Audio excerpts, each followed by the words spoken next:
ইয়া রাসূলুল্লাহ, ইয়া রাসূলুল্লাহ, ইয়া রাসূলুল্লাহ, ইয়া রাসূলুল্লাহ, আজকের এই গভীর রজনীতে আমি আশিকদেরকে নিয়ে আজকের মাহফিলে হাত বাড়াইলাম, দুই হাত তুলে আমরা ডাকতেছি ইয়া রাসূলুল্লাহ। যেদিন দুনিয়ার কেউ চিনবে না, যেদিন দুনিয়ার কেউ চিনবে না, দুনিয়ার কেউ খোঁজ দেবে না, ইয়া রাসূলুল্লাহ, ওই কিয়ামতের কঠিন ময়দানে এই পাগলদেরকে ভুলাইয়া, এই আশিকদেরকে ভুলাইয়া, এই গোলামদেরকে ভুলাইয়া আপনি চলে যাবেন না গো ইয়া রাসূলুল্লাহ। জয় বলেন না ইয়া রাসূলুল্লাহ, জয় বলেন না ইয়া রাসূলুল্লাহ, ইয়া রাসূলুল্লাহ, ইয়া রাসূলুল্লাহ। আজকে তো সেই প্রেমের বাগান, সেই প্রেমের বাগান আজকে বিশ্ব জাকের মধ্যে আপনারা মসজিদ শিখায় দিয়ে গেলে নবীর বিরুদ্ধে ফুটা চোখের পানি যেন আমরা ফলাইতে পারি, সেই ব্যবস্থাটাই আমাদের জন্য করে দিয়ে গেলেন। চিৎকার দিয়ে বলেন আল্লাহু আকবার। আমার প্রাণের ভাই, আলোচনা লম্বা হয়ে যাইতেছে, কেমনে কেমনে সোয়া 12টা বেজে গেছে, আলোচনা গুছাইয়া নিয়ে আসতেছি।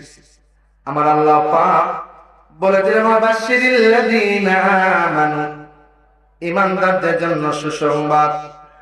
তাইলে ঈমানদার হইতে গেলে নবী বিনে কোনো গতি নাই, ঠিক না বেঠিক? আওয়াজ তুলে ঠিক না বেঠিক? আর নবী যদি আমরা কবরে না চিনে যাইতে পারি, আমাদের জন্য দুনিয়াতেও যেমন সমস্যা, কিয়ামতের কঠিন ময়দানে নবী যদি না চিনে কবরে যাই, ওই জায়গায় সমস্যা। জোরে কোন ঠিক না বেঠিক? কোন দিকে যাব?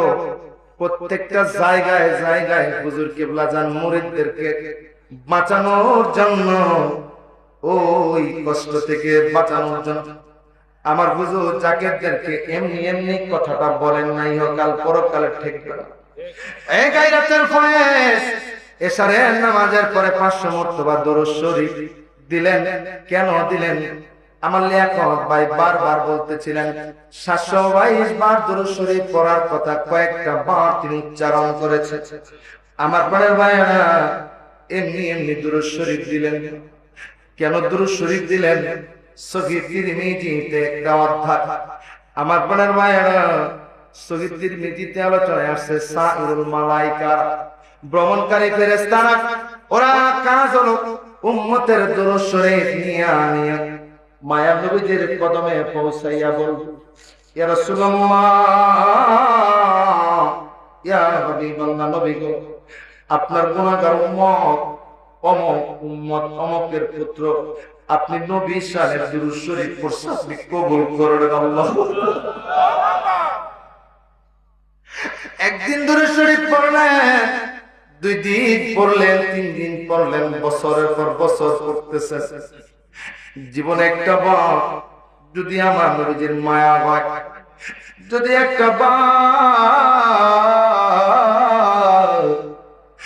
আবার নবী যদি মায়া হয়, আমার উম্মত রাতের বেলা দরুদ শরীফ না পড়ে কোনোদিন ঘুমায় না, আমি জানি অপরাধী, আমি জানি ও ঠিক মতো ইবাদত করতে পারে না, আমি জানি ও জীবিকা তাগিদে পয়রা ক্ষেত কামারে কাজ করে যোহরের নামাজটা ভালোভাবে আদায় করতে পারে। আল্লাহ, আমার গুনাহগার উম্মত, আমি নবী শানে দরুদ শরীফ নজর না দিয়া কোনদিন ঘুমাই না। আমার পাগলটারে আমি ভালোবাসি, আমি মুহাব্বত করলাম, আমি নবীর কদমে ওরে ঠাই দিয়ে দিলাম। যেদিন কদমে আপনার ঠাই হবে, সেই দিন আর মদিনার রওজা মুবারকে নবীজি থাকবেন না।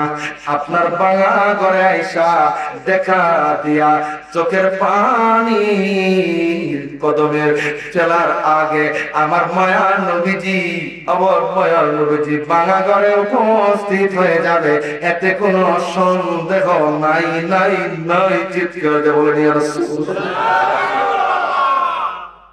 আমার প্রাণের ভাইরা, আলোচনা লম্বা হয়ে যাচ্ছে, 1-2 মিনিটে একটা ঘটনা মনে পড়ে গেল, গভীর মনোযোগ লাগায়া দেন।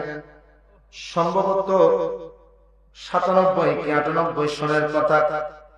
আমরা ছোট পোষ মাঘ মাসের দিকে হবে প্রচন্ড ঠান্ডা।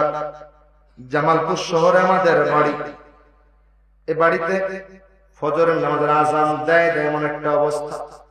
হঠাৎ করে গ্রিলের বাড়ি, কি ব্যাপার এত রাত্রে? আমি আর আমার আব্বা একসাথে ঘুমাতাম, আমার আম্মা আর ছোট ভাইটা। আর হঠাৎ করে বাড়ি, কি ব্যাপার এত রাত্রে? আজান তো এখনো হয় নাই। উঠলাম, উঠে দেখলাম প্রত্যেকটা এলাকাতেই খাজা বাবার কিছু পাগল আছে যাদেরকে দড়ি দিয়ে বেঁধে রাখা যায় না, পাগলের মতো।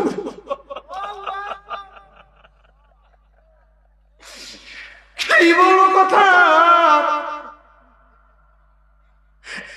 কিছু পাগল দরবার শরীফ আছে যাদের দিকে তাকালে হুজুর পাকের প্রেম গুলি বেয়ে বেয়ে পড়ে, চোখের পানি ধরে রাখছে। আপনারা উত্তরবঙ্গের মানুষ, আপনাদের কথা কি বলবো। আমি 2-3 দিন আগেও মাদারীপুরের মাহফিল আমি বলেছিলাম আপনাদের খেদমত আর উত্তরবঙ্গের এলাকাদের খেদমত এক। আপনারা মন চাইলে সকালে যাইয়া যখন নামাজ পড়ে বাড়ি আসতে পারেন। আর উত্তরবঙ্গের একটা জাকের ভাই যদি দরবার শরীফে যাওয়া লাগে 1 মাস ধরে টাকা পয়সা গোছানো থেকে প্রস্তুতি নেওয়া লাগে। জোরে কোন ঠিক না বেঠিক?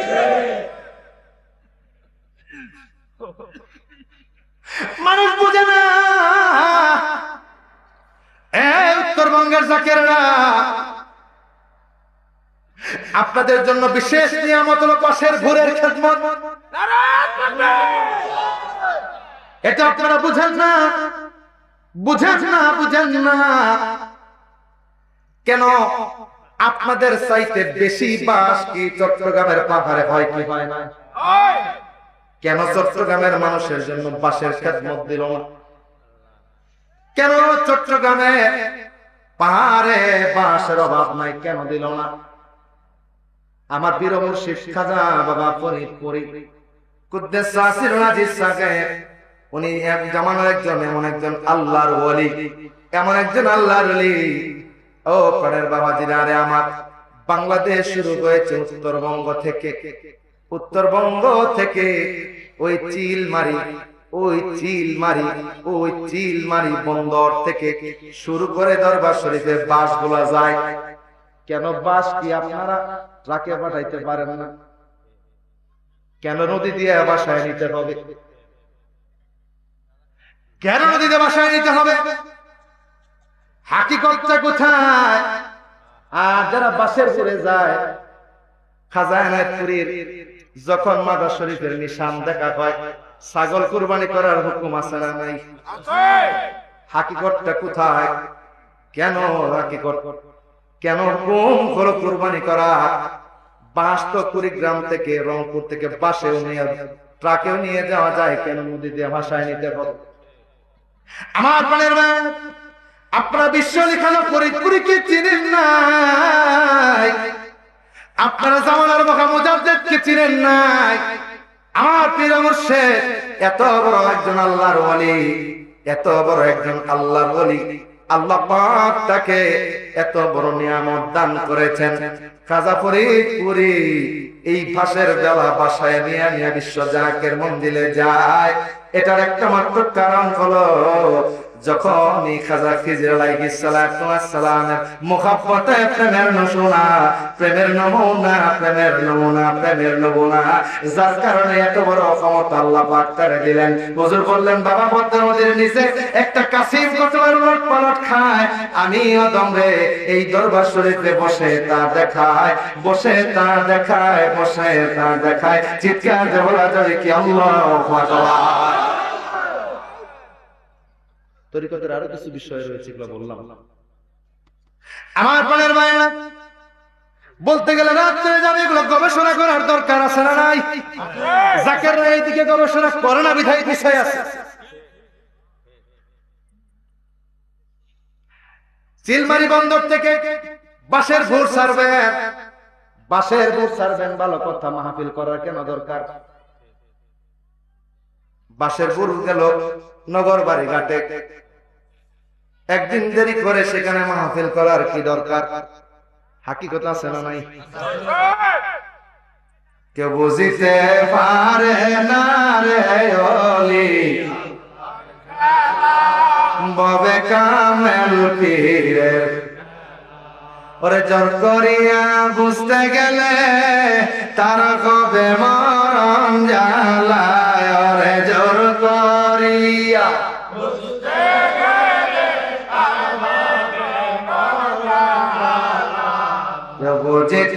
পারে না রে ওলি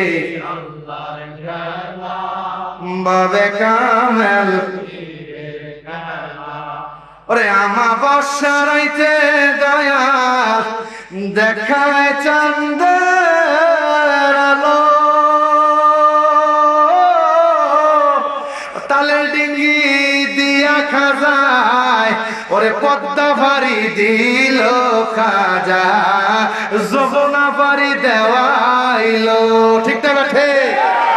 ওরে কাঙ্গাল কি আর বুঝতে পারি মহান মুর্শিদের খেলা? কেউ বুঝিতে পারে না রে ওলি ভবে কামেল পীরের। ওরে জোর করিয়া বুঝতে গেলে তার হবে মরণ জ্বালা। জোর করিয়া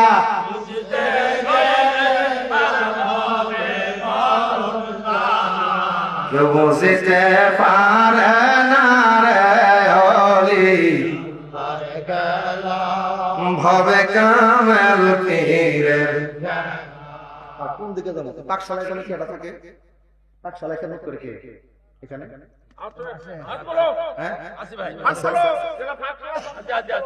কয়জন আছেন এখানে? আল্লাহু আকবার বলেন না? আচ্ছা, পাকশালায় যে রান্না করেন, রান্না যে করেন, একটা চুলার মধ্যে যে পরিমাণ রান্না হয় এই ছাই কোথায়? আমরা পাই না। ছাই কোথায়? পাই না ভাই। এটা ওলি আল্লাহর দরবার। আল্লাহ পাক ওলি আল্লাহদেরকে বিভিন্ন ক্ষমতা দিয়া দুনিয়া জগতে পাঠাইছে। চালান ছাড়া কে ওলি আল্লাহ হইতে পারে না। স্পষ্ট কথা। আল্লাহর রহমত ছাড়া কে ওলি আল্লাহ হইতে পারে না। ওলি আল্লাহ ভুটাভুটিতে হয় না। সাধনা রিয়াজত করতে করতে করতে করতে করতে করতে আল্লাহর ওলি হয়। নট অনলি সাধনা, খালি সাধনা করলেই হবে না, সাধনার সাথে আমল আছে না নাই? হুজুর একদিন বলতেছিলেন, বাবা 40 বছরের ভিতরে আমার রহমত কাজা হয়েছে কিনা আমার মনে পড়ে না, আমার ফজরের নামাজ কাজা হয়েছে কিনা মনে পড়ে না। তাহলে যে বেটা 40 বছর ফজর নামাজ কাজা হইল না, সে আল্লাহ বলে হবে না? আমি আর আপনি ঘুমায় ঘুমায় আল্লাহ বলে হব? বোঝা দরকার দুনিয়ার মানুষের। এমনি এমনি আল্লাহর ওলির দরবারে বিশ্ব জাকের মধ্যে মানুষ পাগলের মতো ছুটে যায় না। আল্লাহর ওলি হইতে গেলে বহুত শ্রম দরকার আছে, জোর করিয়া হওয়া না। আমার প্রাণের মায়েরা, ও বাবাদের 12:30 প্রায় মাঝে ইসরাফিল কাকা টুকা দিল, গ্রিলের দরজা খুলে দিলাম। কাকা আপনি তো রাত্রে বললো দরজা খুলো, তোমার আব্বা আছে।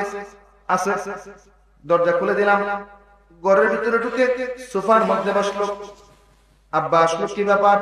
ইসরাফিল ভাই এত গভীর রাতে আজান এখনো হয় নাই, পাগলের মতো ছুটে ছুটে আসছেন কেন? ডেকে বলে, এই মুহূর্তে আমাকে 500 টাকা দেন, আমি দরবার শরীফে যাব। তখন হুজুর সুস্থ, মোটামুটি সুস্থ দরবার শরীফে থাকে। বনানী পার্মানেন্টলি বনানী আসার আগে ঘটনা বলছি। কি ব্যাপার ভাইজান, কতদিন আগে মুহররম গেল, আবার দরবার শরীফে কেন? বলল না ভাইজান, দরবার শরীফে আমাকে যাওয়াই লাগবে, টাকা দাও। বলল টাকা দিব, কোনো সুবিধা নাই, কিন্তু ঘটনা কি? 3-4 দিন আগে দরবার থেকে আসলেন, আবার দরবারে যেতে হবে। কান্নাকাটি আরম্ভ করে গেল। আমি ছোট্ট মানুষ, খালি দাঁড়ায় দাঁড়ায় দেখি ব্যাপারটা কি, কান্নাকাটি করে কেন? ডেকে বলে, ভাইজান আমি মুড়ি ধুয়েছিলাম 74-এ যখন দুর্ভিক্ষ, ওই দুর্ভিক্ষের সময় শুনেছি আত্মীয় দরবারে গেলে খাবার পাওয়া যায়। আমি ওই সময় দরবার শরীফে যাওয়ার পরে হুজুরের নূরানি চেহারা মুবারক দেখে আমি পাগল হয়ে গেছি। আমি ইসরাফিল জামালপুর জেলাতে আমার একটা ডাক নামাজ, আমাকে দেখে 2-4 এলাকার মানুষ ভয় পায়। আমি দরবার শরীফে থাকা আরম্ভ করলাম। দুমুঠো খাবারের আশায় ওই জায়গায় গিয়েছিলাম। হুজুরের প্রেমে পড়ে গেছি। আমি হুজুর কি বলছি, হুজুর জীবনে আমি বড় আকাম কুকাম থেকে শুরু করে জীবনে বহুত নেতাগিরি করেছি, আপনার কদমে আসছি। আমি এই কয়দিন তাই কাজা বুঝলো আমার একটা আশা, আমার একটা বাসনা, আমি একটা বার আমার মায়ার নবীজিকে দেখতে চাই। বলুন সুবহানাল্লাহ।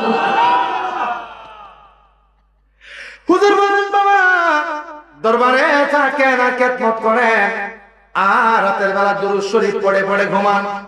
আমার সাধারণ জাকের যারা ভাই তারা 500 মর্তবা দুরূদ শরীফ নজরানা দেয়। আপনার উপর হুকুম হলো আরো 300 বার বেশি দুরূদ শরীফ পড়বেন। এইভাবে 74 থেকে আরম্ভ হয়েছে, এইভাবে চলতে লাগলো আজকে 30-32 বছর, প্রায় 96-97 কথা। শরীরের কন্ডিশন বড় ভালো না।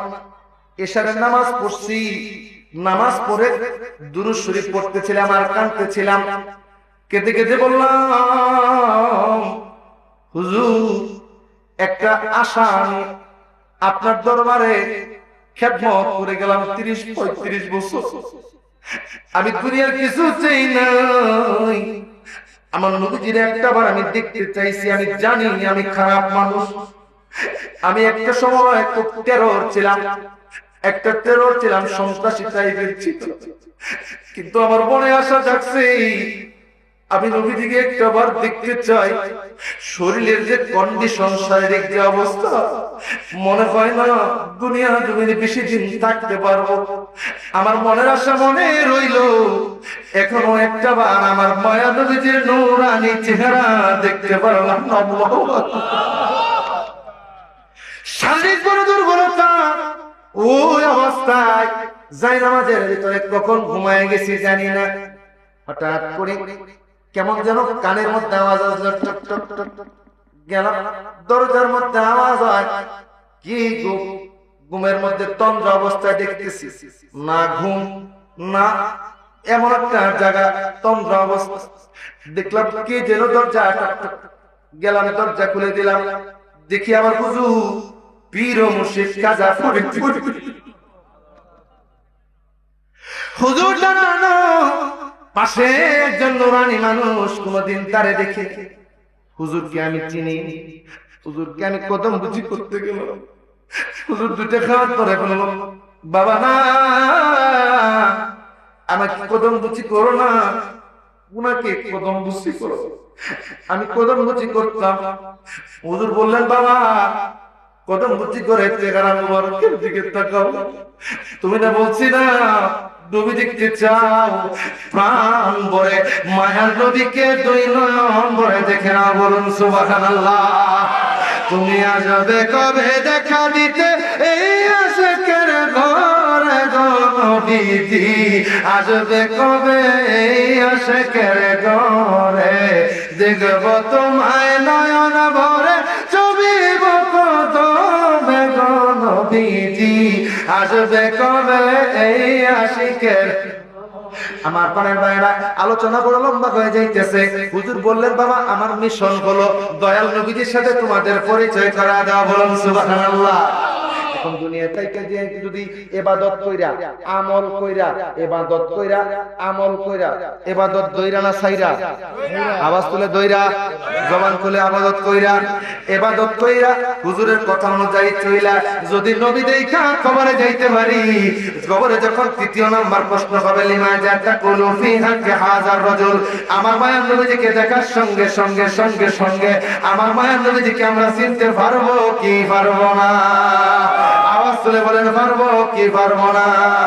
রহমতে আলম নবী নূরে মুজাসসাম, রহমতে আলম নবী নূরে মুজাসসাম, সাহাবীরা আতর বানায় ওয়ার নবীর ঘাম। বলো সাহাবীরা আতর বানায় ওয়ার নবীর ঘাম। আমি অধম জামালপুর নুরির এই তো বাসনা, দেখব নবী নূরের ছবি কত কল্পনা, বলো দেখব নবী নূরের ছবি কত।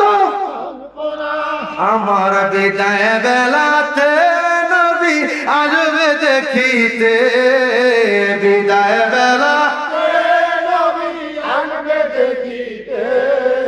আমি অদম খিয়াম করে জানাবো সালাম রহমতে সাহাবীরা আতর বানায়, বলো সাহাবীরা। আলোচনা কোন দিকে যাবো, খালি লম্বা হয় আলোচনা, আর বাড়াবো না। একটু জবান খুলে তাকবীর দেন আল্লাহু আকবার, বলেন না ইয়া রাসূলুল্লাহ। আমার প্রাণের ভাইরা, তার মানে বোঝা গেল ঈমান যদি হইতে হয় মায়ার নবী জীবনে কোনো গতি নাই। এই পর্যন্ত রাখলাম, এটার আরো বিস্তারিত ব্যাখ্যা রয়েছে, এটা পর্যন্ত রাখলাম। এটা আরো ব্যাখ্যা করতে গেলে আরো 1 ঘন্টা সময় লাগবে। পরে আয়াতের পর অংশে যাই, ওয়া বাশিরিল লাযীনা আমানু ওয়া আমিলুস সালিহাত। আল্লাহ পাক পরের আয়াতে বললেন, ওয়া বাশিরিল লাযীনা আমানু, ঈমানদারদের জন্য সুসংবাদ, ওয়া আমিলুস সালিহাত, তোমরা পাশাপাশি কি করবা? সৎকর্ম করবা। হুজুর সৎকর্ম আবার কি? হোয়াট ইজ দ্য ডেফিনেশন সৎকর্ম? সৎকর্মর ভালো কি? সৎকর্মর দিক কি? এই সৎকর্মের ব্যাখ্যা দিলেন আল্লামা নাসিরউদ্দিন বাইজারী রাহমাতুল্লাহি আলাইহি। উনি দুটি পাঠ করলেন। সৎকর্মের প্রথম 2টা প্রকার করলেন। একটা প্রকার হলো সৎকর্ম হলো ইবাদতের সাথে, একটা হলো সৎকর্ম ইবাদতের সাথে। ইবাদতটা রববিয়তের সাথে, রবের সাথে, রবের সাথে। আল্লাহ পাক কোরআনে বলে দিলেন, কুল হুয়াল্লাহু আহাদ, আল্লাহ পাক এক অদ্বিতীয়। এই আমলে সলের একটা প্রকার রববিয়তের সাথে সম্পর্ক, যেখানে কোনো স্যাক্রিফাইস হবে না, যেখানে কোনো স্যাক্রিফাইস হবে না।